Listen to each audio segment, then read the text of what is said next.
Yo, Yo. action time again in the world. It never ends. Shutdown number 72 on the planet. So before we start this off, I wanted to get an understanding why we're having a government shutdown this time and then where they come from. They just be coming out the blue. So I was like, where does this come from? And so I asked ChatGPT. I'm like, man, where does this come from? Tell me. Give me some understanding. Chat. Got it? Let me know if you want a deeper dive into any part of the conversation. Read the last message in the chat. Sure. Here's the last message I sent. The U.S. is potentially facing a government shutdown due to disagreements over federal spending. Key issues include a failed bipartisan funding proposal and opposition from figures like Donald Trump and Elon Musk, which has complicated negotiations. Let me know if you'd like further clarification. Further clarification. The potential government shutdown stems from political disagreements over federal funding priorities. A proposed bipartisan funding bill aimed to prevent the shutdown by suspending the debt ceiling for 2 years and including provisions for disaster relief. However, it failed to pass in the House of Representatives. Key reasons for the failure include 1. Opposition from Donald Trump. He encouraged Republicans to reject temporary measures, pushing instead for more sweeping changes in spending and debt management. 2. Elon Musk's influence. As a newly appointed figure in the government, Musk criticized the proposed deal, calling for stricter spending cuts, which swayed conservative lawmakers to oppose the bill. Without an agreement, the government may run out of funding by midnight on Friday, which could lead to halted services, unpaid federal workers, and widespread disruptions. Would you like more on how this could affect specific services or groups? Yes, more. I would like more, chat. It's If the thinking. government shuts down, here's how it could impact various services and groups. 1. Federal employees. Many federal workers would face furloughs, meaning they would not work or get paid during the shutdown. Essential employees, e.g., TSA agents, air traffic controllers, and military personnel would continue working but might not receive paychecks until the shutdown ends. 2. Government programs. Programs like SNAP, food stamps, and WIC could face funding delays, potentially affecting low-income families relying on these services. 3. National parks. Many national parks and monuments could close, Stop, chat. disrupting travel plans and hurting nearby local Stop. economies that depend on tourism. Turn around the other way and say it. Stop. Cancel. Tax services. Cancel. The IRS would likely slow down operations. You don't- hard you headed. don't know how to work your chat GPT? I don't. So I stopped it right there because, I can go on, but that's the same old stuff they talk about on every freaking shutdown. So now let's go into it. Now let's play this clip because Vivek went in on this and, about this junk bill because, that's the fear that the government keeps they want to throw out there. Like, this was going to happen, and it never has happened, and it always keeps going forward. Maybe it happened years back in the day, but they ain't let a government shutdown go all the way since I can remember. So, listen, come here, headphones. Come here. Government efficiency, or Doge, is making waves on Capitol Hill already. Just yesterday, House lawmakers were set to vote on a new short-term spending bill that looks like an omnibus because it's 1,500 plus pages. They were trying to avoid a government shutdown, but the proposal all but imploded after the leaders of Doge took a closer look. Here's Vivek Ramaswamy. Congress is about to pass a bill that blows away your taxpayer money, but they made it over 1,500 pages long so you wouldn't read it. I did you a favor. I read it for you. It contains all kinds of special interests and pork funding. And the worst part is, they didn't want you to know about any of it. And that's why they made this a last-minute jam job. Elon Musk was quick to react after lawmakers canceled their vote. Here's what he said. Your elected representatives have heard you, and now the terrible bill is dead. The voice of the people has triumphed. President-elect Trump and Vice President-elect J.D. Vance followed with this joint statement. Republicans must get smart and tough. If Democrats threaten to shut down the government unless we give them everything they want, then call their bluff. It is Schumer and Biden who are holding up aid to our farmers and disaster relief. This chaos would not be happening if we had a real president. We will in 32 days. Speaker Johnson now says he's considering a slimmer Plan B without all the excessive spending highlighted by Doge. Tudor, your take. Well, I think Speaker Johnson right now is in a situation where he knows that his speakership is on the line, right? And he knows that he better not get in Trump's way. Trump came out and made a statement, we are going to slim down government. This is his opportunity to show people that he's willing to work with them. You know that everybody has come out and attacked the speaker over this.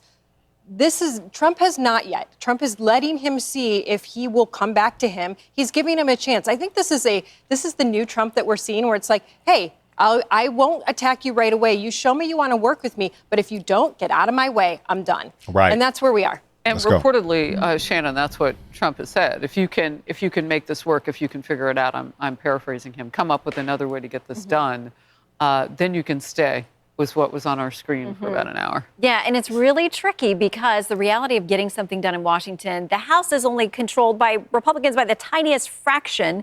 They don't have the Senate. They don't have the White House. So Johnson's hands are limited. They are tied. I think he's trying to do the best he can with, this sausage-making episode of what he's got to work with.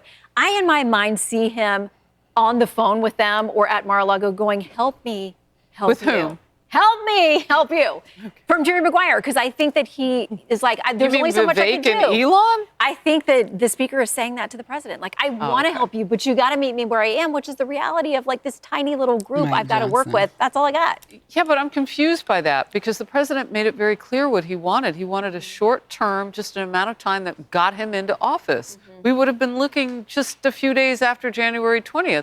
Instead, Republicans waited until December, right before Christmas.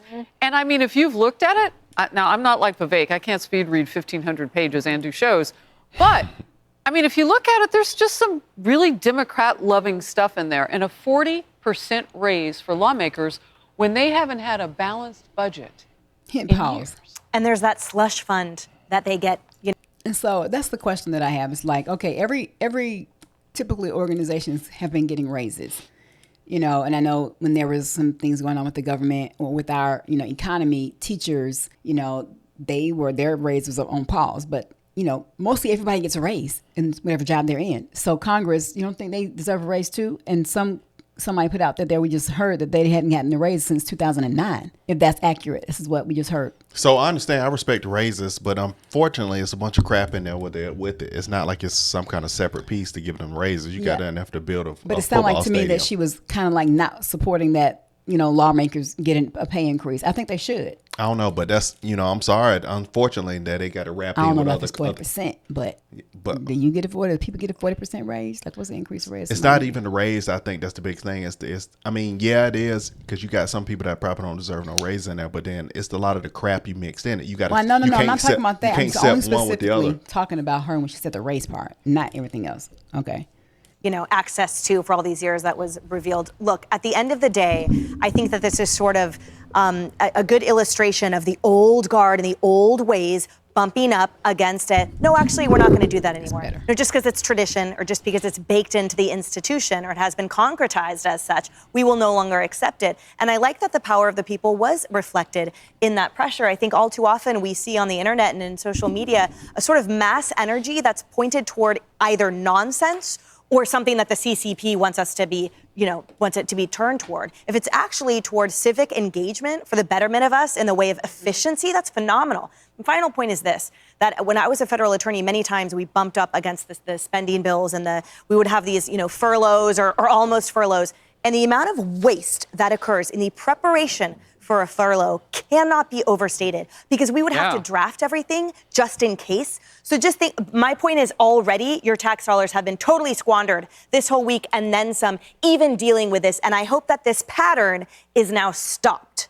Well, and that's what Josh Hawley of Missouri was saying, the show me state. And I could sort of hear him saying in my head, show me the proof that this isn't going to hand incoming President Trump another shutdown in March. Like he's saying this is just, going on and on and on. Yeah. So, I come back to this, Todd, because the farmers, the aid for storms and all those things, those should have been emergency type executive actions from Biden. Like we should have. This is that collapsy stuff that we were talking about prophetically months back, that what they were trying to hold off to the election, after the election, then they want to try to drop bombs with a whole bunch of crap. This is part of that stuff. You remember? Mm-hmm. Seen aid after the hurricanes that we've seen this season already. And I called for a farming czar, a week ago on this very couch. I mean, we need somebody to take a look at the pricing of food right now and how we can help that farm to table, how we can do that because energy prices are so high. Look, these are emergencies. Why are they tied to this bill? Such a great point, because Food has been high for years now. Why are we waiting till the week before Christmas? Yep. That hurricane happened months ago. Why are we waiting until the week before Christmas? One thing that's stunning to me, and I'm going to call out the Republicans, the House Republicans here. I understand legislating is hard, and I understand, to Shannon's point, Democrats control the White House and the Senate.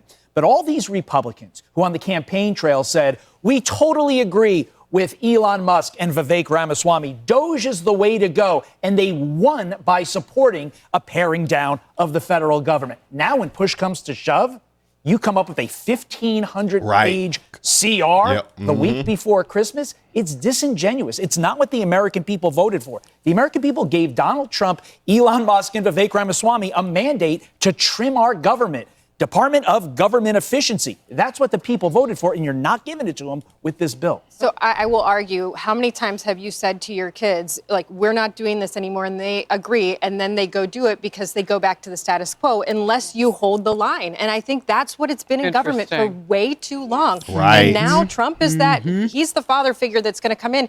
And even in his first term, he wasn't as strict about this. This is different. He's gonna hold them accountable for what they're spending.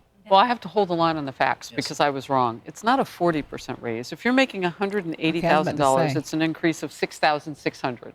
So that's about a 3.8% raise in 2025. So it happens almost immediately for the incoming Congress. So I gave them much more than a raise than even they were asking for, but it's a big chunk of change. I'd rather not just the raise. Servicemen get that raise. Because I was about to say, good God, what is I know, I was like, 40% of 40%? 180,000? That's a big old bump they were going to get. So they basically, you making 180, you get 186. So my thing, go ahead. Go ahead. No, I was just going to say, but I mean, their job is not lightweight. They're not just, sitting here dealing with, waffles and cheese eggs. I mean, they're really dealing with some serious key issues. And when it's time to pull in them long hours, them jokers are there. They showering, got the little clothes and stuff. They sleep in there and they back at it again. So, I mean, I could see you in those positions, those roles, working with getting that 180. Fighting for the people. I can see you out there doing that. That's stressful. Eat it. It's not just the pay raise. The average American is not getting the health insurance that they're getting in this. Oh, wow. They want to get out of the As Obamacare exchanges. As sports fans, they're getting a stadium so that when they're in D.C., they can go, I know you're going to get mad at me for that. No, not at all. But it's transferring who can control or have ownership of that stadium. So it's not like they're going to go spend $10 billion in a stadium, which I'm sure a lot of people in Washington would like for us to do. We're not going to do that. Part of the problem with getting to the 1,500 plus pages is even if they did something clear, you didn't have enough Republicans voting for that. So then you got to make a deal with Democrats, and that's where all those Christmas ornaments get added to that tree. You also, according to Congresswoman Taylor Greene, you also didn't have enough Republicans having a voice because you just had a few at the top. And she said she doesn't know a single, she put this on X, doesn't know a single Republican who was part of the negotiations. So that's a problem, too. Again, not all voices represented there from rank and file. It is. More outnumbered in a moment. Hey, everyone. But I thought that they were saying that it was partly, a small fraction of Republicans, I guess. So, okay, let's see what they got to say. Well, I don't want to necessarily go through this clip because it'll get redundant and similar and long. But I wanted to, but I was trying to see who, like Elon just dropped this shortly saying objectively, the vast majority of Republican House members voted for the spending bill. So the majority of this is the Republicans with 2 Democrats. Okay. Therefore, Representative Jeffries, which is Hakeem Jeffries, and the Democratic Party are the problem. So the 2 Democrats and the whole Republican side. So I don't understand. Did these people not vote for Trump? Like, did they just think that this was going to be some kind of gimmick with Elon and them? Because they immediately kicked this in order. They immediately kicked this thing off like, no, we got to stop this. Whereas I'm thinking these people must thought this was going to be something that they're going to jump in years down the line and be able to handle. And they can go and kick this bill off so that everybody can get this little extra $6,000 before Christmas and get the stadium put in order. And, you know what I'm saying? Buy a few extra Christmas gifts. Right. Something. But, yeah, Elon's like, no, y'all need to blame this. But I'm curious to see what's happening. We're going to stay abreast on this because it's tomorrow is the date. And I don't know if they can extend or they have to make a decision or they extend through the weekend because it seems like I remember when every time we have these shutdowns, it would extend. Today was a deadline and they missed it. So now they're trying to see if they can get it done by tomorrow. And if not, then Saturday, I guess, would be the shutdown. And it'll come back until Monday. It'll be before Christmas.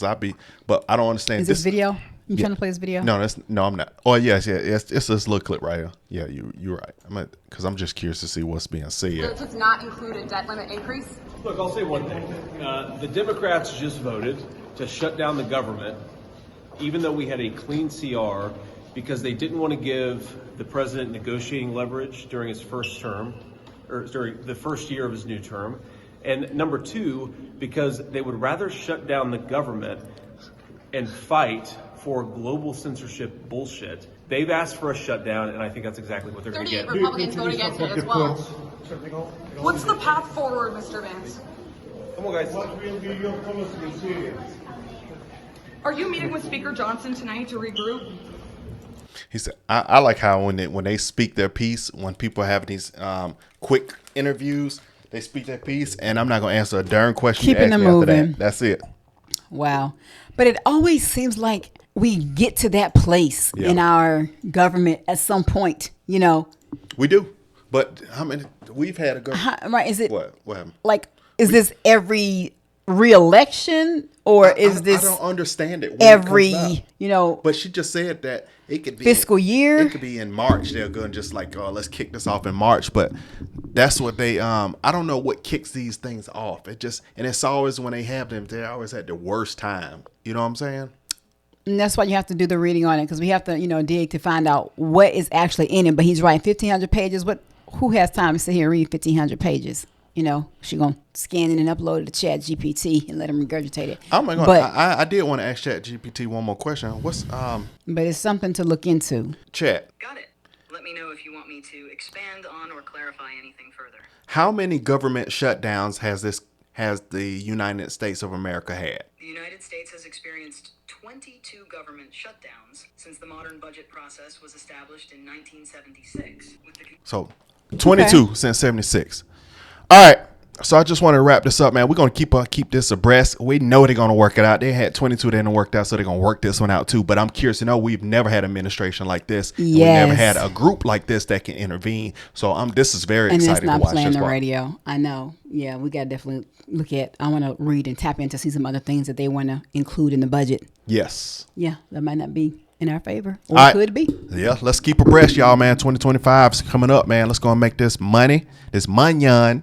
Y'all smash that like button. Let's grow this channel. Subscribe to the channel, Better y'all. for We the love you, algorithm. and see you on the next video. We'll see y'all on the next one. Let's go. Bye.